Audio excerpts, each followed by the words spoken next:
here for some Desi content with a room full of Daisies. Yes!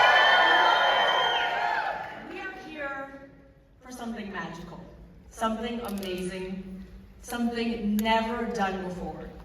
And that is the fact that this is a room full of Daisies and this event is on time. We are on time. Give yourselves a round of applause. You goddamn did it. Jokes aside, we're here to celebrate a series, a very special series that is streaming on Netflix May 1st. Mark your calendars. None other than Heeramandi, the Diamond Bazaar by the one, the only, the brilliant Mr. Sanjay Leela Bhansali. There are so many incredible people here tonight, but first I want to bring onto the stage someone who I think is just the coolest person alive, my friend, Netflix Chief Content Officer, Bella Bajaria. Round of applause.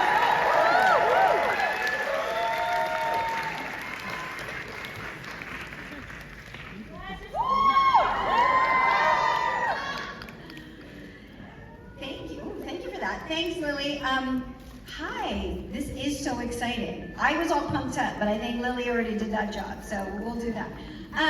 So we are really excited to welcome you to the very special LA screening of Heeramandi, the Diamond Bazaar, which debuts globally on Netflix on Wednesday, May 1st. So you're gonna watch this and then you're gonna wanna watch more, so you'll go home and on Wednesday you'll click play and you're gonna watch the rest and you're gonna love it.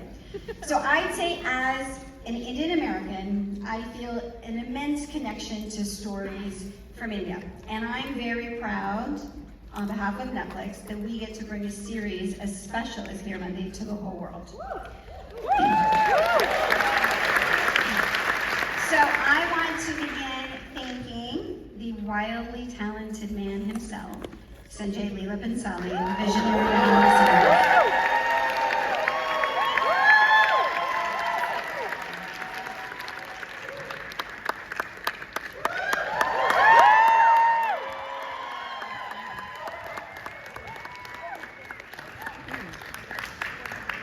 And I also want to thank Producer Singh from the Bhansali Productions and the incredible cast, including Sharmin Sehgal, who's here with us tonight. A huge shout out to Monica Shergill, the team in India, and everyone at Netflix for bringing this series to life.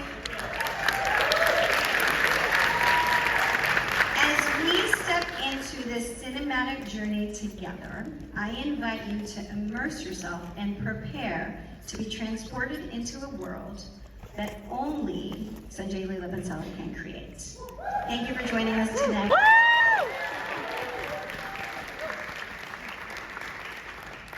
Oh my God, that was amazing. Did you enjoy that? Yes. Well, now I have such an extreme honor. Netflix asked me to do this, so I was like, sure, of course I'm a professional, but actually I'm fangirling so hard because I have the privilege of sitting down with the one and only, please, a standing ovation, round of applause for Mr. Sanjay Leela Bhansali.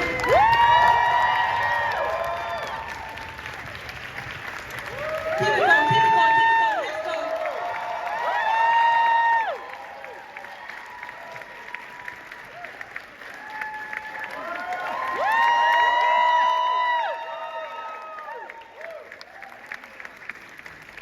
Please, sir, have a seat. Now, before I start any of these questions I have in my hand, I think I speak on behalf of a lot of people here when I say, thank you. Your work has raised so many of us. We're so proud of you. You're such a pride and joy for all of us. I think I speak on everyone when I say, like, we're really stoked that you're here. Congratulations, and thank you for existing. Thank you for existing. I was telling you backstage, I really think your career is going to take off after this. But you weren't sitting here and watching this. You don't like watching your own stuff. I think I was mesmerized today. I thought I'd wait for 2 minutes. Then I saw it on the big screen, and it's a beautiful screen, it's a beautiful theater.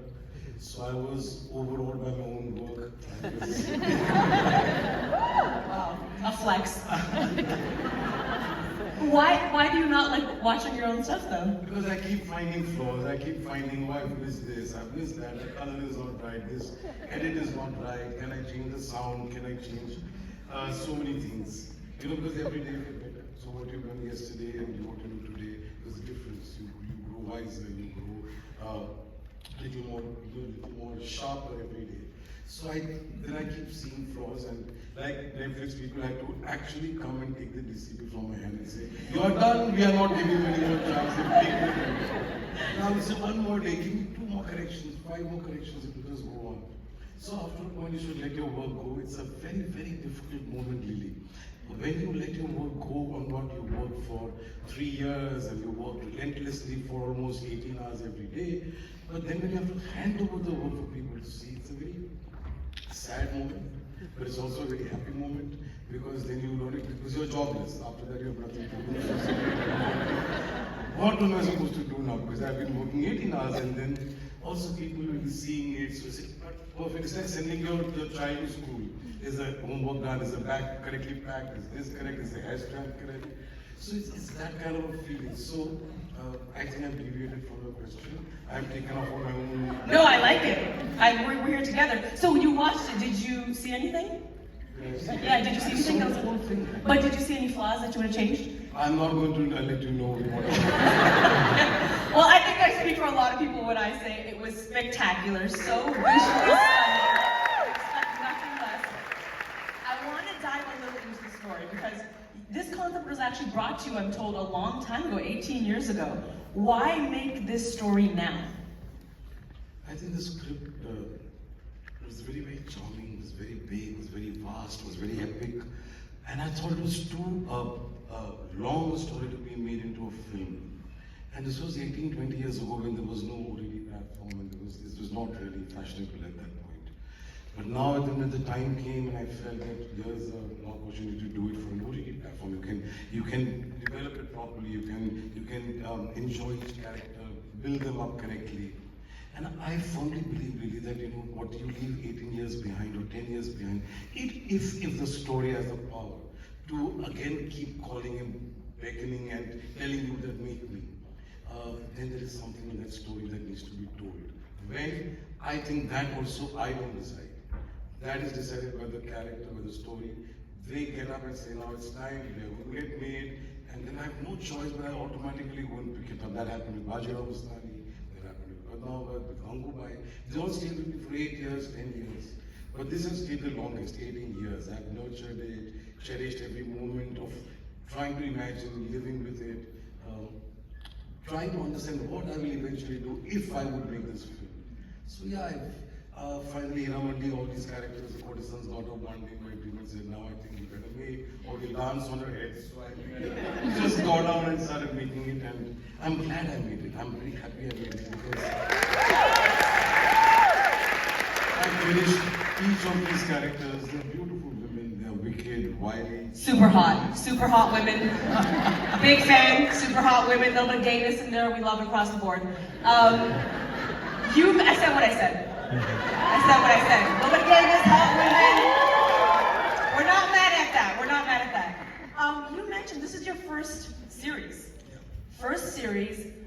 What was it like working on your first series with Netflix? Because like you said, you've made some iconic films. Now the process has to be a little different. What was it like partnering with Netflix? How was the creative process different? Do you really want me to answer this? I do really want. I mean, I feel like there's a lot of people in this room, I won't say some are obviously fans, but a lot of them probably also work in the industry. It was a completely different experience of my life, I think. To do just remember that Bella is sitting right there. So if that's why you were saying if I really want you to ask, I know she's staring into my soul right now. So should I go for it, Bella? I think making 4 films in a span of 2 years, 2.5 years, when I normally take that time to make one film.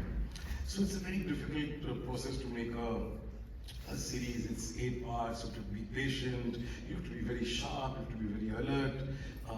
I think it's difficult. And for a person who likes to indulge and live with the moment and live with the scene, and I'll shoot it after some time. So I take 2.5 years and shoot at least 150, 200 days for one film. Whereas here in 300 days I have to make 4 films. But I'll tell you one thing, really. In my 30 years span, I have not been a producer so as beautiful as this. okay. I would really get emotional because, it's good karma of a filmmaker. sometimes, some place you've done good deeds in your 30 years, one or two good deeds, that you finally get to meet a producer when you ask for deep down, can I get somebody as honest and pure, who understands the director, the film, what we are creating, the content with as much passion as the filmmaker wants.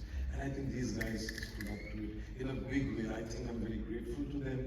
They're beautiful people, they're tough, they are relentless, they are ruthless, but they are very loving, they are very caring. I don't know if I'm praising you, Bella, or I'm criticizing. This is Indian love in a nutshell. Ruthless, so difficult, but great. But great. This is like hearing my mom in my ears. That's lovely. Now I want to ask you this because I was actually thinking about this question as I was watching the show. A lot of people in this room, we talk a lot about representation. You know, living in LA or living in America, wherever the diaspora may live, representation. We want more Desi people to be in things. However, you come from a place that is full of brown people. So representation is a little different when you're creating things out of India. But when you're making something for a streamer like Netflix, how are you navigating, okay, I want this to have global appeal, but I also want to be true to the story, and maybe you don't have the same chip on your shoulder as some of us about representation? No, I really don't think Lily one should think of all this. Really? One should just make what is deep down, you know, how that comes honestly, purely, whether it is for the Indian audience, whether it is a global audience, or whether it is for the audience from the universe, from Mars. You have to just make the show with that honesty and commitment that you would make in any part of the universe. And the fact that I don't have to worry about making the global. Netflix, because they are really giving it all and they believe in the show, they believe in it, I think they love what they see. And they've said, okay, fine, now the rest is up to us, we will do what we have to do. You've done your duty with as much honesty as a filmmaker should. I feel all this trying to do a business proposition or trying to find what will my box office numbers be and what will my global show reach, etc. No, I think it's a show that characters will reach any people anywhere in the world. All emotions are universal. Love is universal, hate is universal, all kinds of plotting, planning, and trying to survive through difficult situations. Courtesans anywhere in the world at that point would it be the same? It would be. So I think it's just make the show, and I just hope that I've done them proud, I've done Netflix proud, it reaches you and through you many people because you're very popular. I tell you, my niece. Oh my God, are you recording this? Can someone record this? You are global. You are what my niece praises and talks about. And before coming here, she was completely smitten, not by coming for the prayer, but she said, I'm going to meet Lilly Singh. Can you imagine, sir? Sorry, this is the best day of my life. No, thank you. I think I'm crying. No, that's lovely. And that was a little therapeutic because I've just learned to ignore all mandates and forget what business wants. Just make the stories you want to make. Yeah. I love that. I want to talk a little bit about the subject, the content, the themes in some of the stuff you make. Now, obviously, this is an example, but how many of you have watched all of Sir's work? Come on. Yes. So whether we're, and I'm a big nerd for it, whether we're talking about Padmavat, whether we're talking about Gangubai, and now with Heeramandi, you do not shy away from addressing some taboo topics. You very often highlight strong female leads, which we love. And I'm just going to say this how it needs to be said. This is true across every culture in the world, not just Indian culture, but the patriarchy is real. I think some people might see that and might be upset at that, might not understand why you choose to do what you do. Talk to me a little bit about why it's so important to have the female characters you have in the art you make. I think we Indians worship the goddess. We worship. I think woman is the most beautiful thing God has created. Say it again. Yeah, Bhavani. And at the end of it, all the men sitting here are born out of women. So I feel that it's very important to give women the dignity in life, to give them their place, to be heard. I think these days women are very strong. They stand up, they get there what they want. But there were so many stories of the past that needed to be told, which somewhere still are relevant today. The topics are relevant. Gangubai. which talks of sex trafficking, which talks about selling young innocent girls to brothels and destroying their lives. But one of them got up and fought for the rights. Even as a prostitute, I have a right to dignity, I have a right to respect. So I thought these stories, these are powerful. Padmavati would realize is that there is no way out of it, would rather run into the fire than hand herself over to an enemy. So these are all very, very powerful women who, over the years, when you see the movies of Raj Kapoor and Mehboob Khan Sahib and Kya Sif, they glorified women. They told stories of women that otherwise would never be told. And slowly and steadily, women in India have become very strong. They are very vocal now. But we should continue to tell stories, but they're poignant, they're delicate, they're fragile. So this whole combination of being very fragile, a woman, and a very strong woman, and all that really goes very well with when you tell a story, it engages people. Besides, I also get to do lots of songs and dance sequences, which otherwise, with men, what would I eventually do? I love that answer, and I have to ask, I mean, it's very awesome that you're saying that. I mean, round of applause for that answer. Was that not amazing? I love that. Are you ever scared that people will get mad at you addressing these taboo topics? People always get mad. I've been attacked, there are lots of things that I've gone through as a filmmaker in my 30 years of filmmaking. I've been more hated than more loved. But it's okay, it's a part of working, people can get mad, people can give you love. These days people give me a little more love than I've received in the past, but I don't know why, but I think they're seeing through my honesty and commitment and my love for them and giving them all the films that they like to watch. But I think one should just make what one wants to without worrying about reviews of people getting mad or people saying, oh, you're constantly making these kind of films. One of them said, when will Sanjay Bhansali now finally leave the brothels and come out and make something else, which is also very interesting way of looking at it. It's all a part criticism is very wonderful. But I'm always with the story that touches me. I don't care if people get mad at me or they don't get mad at me. But I think you all love me, so it's okay. Now, some iconic performers in this, even this is the first episode, y'all. There's so many more. May 1st, Netflix. May 1st, Netflix. Talk to me about the casting process. Did you have a strong vision? Did you know exactly who you wanted to play these roles? This was 18 years ago, so at one point it was Rekha ji and Kareena and Kapoor and Rani Mukherjee, then it changed into another cast. Then it changed into another cast. It was who? It was what? It was a movie. It was supposed to be a film. Then there was Mahira at one point of time, the Pakistani actor, and Imran Abbas and Fawad Khan and all that. But then it all moved and changed. And finally, I think I'm very happy with the cast. Manisha Koirala is God. I worked with her 30 years ago in a film called Khamoshi. It was my debut. We loved each other. We were very fond of each other. And after 30 years, we've come together to fund this. She's never played a courtesan before. I thought it would be new. It would be different. Sonakshi has also never played a courtesan. So these are all girls who are extremely talented. They're extremely beautiful. They had the time to give it to a series. Because if you are too busy and you're too popular today, then you may not be able to give me the 350 days that we shot for. You may not be able to give that kind of time and commitment because you're busy and you're everywhere in events and ads, and so you don't have the time. Popular actors don't have the time. Thank you for taking out time today. You're also very popular. Thank you so much. Oh my God. Thank you. I'm very busy, yeah. No, of course. I mean, I think I speak for everyone. I say the cast is popping. The performances were amazing. I'm so frazzled. I forgot my question. I just want to let the Netflix team know I can't see any of you. So if you're signaling to me, I cannot see you. So just yell out when it's last question. A lot of your work deals with some historical stuff based on true histories, true people, inspired by true events. But you also kind of make them modern in ways that you may have these elaborate sets and costumes.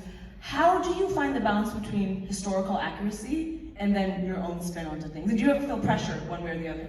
If I'm making a film on Bajirao or Mastani, were you there to see whether it was right, what I showed on screen was right or wrong? Or was it accurate? Were you there at that moment of time? 400 years ago? No, sir. Who was present over there at that time? And I think historically, as long as the research is there to the point that you understand the milieu, the people, their life, but a filmmaker has to imagine the story. He has to reinterpret what he knows about it. That's what he brings to the table. And I have a certain way of living in what you see in the audience right now. As I sit here, I see it differently. It's a little warped, it's a little wobbly right now. So my vision is different. So I imagine all the time, and if I imagine, then I should imagine history also. So it doesn't have to be accurate, and nobody can catch me on that and say you were inaccurate because the forts were not like that or they didn't talk like that. You were not there. So I trust the filmmaker, trust the fact that he loves those characters, he loves history, he's trying to make it. Just enjoy it, sit back and enjoy it. I feel like this is a TED Talk. This is just incredible, incredible. Now, obviously, you're so well known for how grand your projects are. I mean, I think a lot of us are from this amazing culture, but still, when you see some of these shots, you're like, what? This shot is wild. These costumes are wild. Are you? Can I just ask this question like this? Are you a control freak?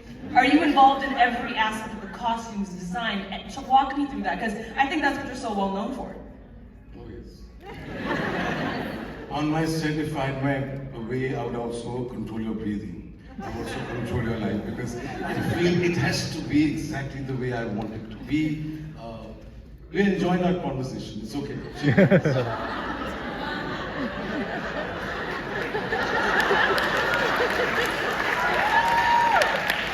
I truly never want this moment to end. This is fantastic. I like you, sir. You're a funny man. You're a funny, funny man. My last question, because I'm making the roll up. Last question. You've created so many iconic things that all of us have watched several times. What is the thing you are yet to create that itches away at you? Like you said, the idea that will not go away. What is the thing we can look forward to? Is there anything where you're like, that is something I'm yet to do and I want to go in that lane? If I say that, there'll be 10 other filmmakers in Bombay who will already run and make it before I. That's why we're asking. We're asking because we're also filmmakers. I might see a series on some other platform and wonder, why the hell did I tell you what I want to make and what I can. These days, it's very risky to open your mouth and discuss an idea. Idea is priceless. It is so special that I can only discuss it with Bella. And I think if I say that I'm coming to, I think she might vanish before I can even reach her. Saying, no more ideas, I've done one with you, it's okay. No, but I feel it's important that I keep it close to my heart. And just one day, you and me will be sitting here and talking one more time about it. And you will be even more popular than you are today. You want to go down?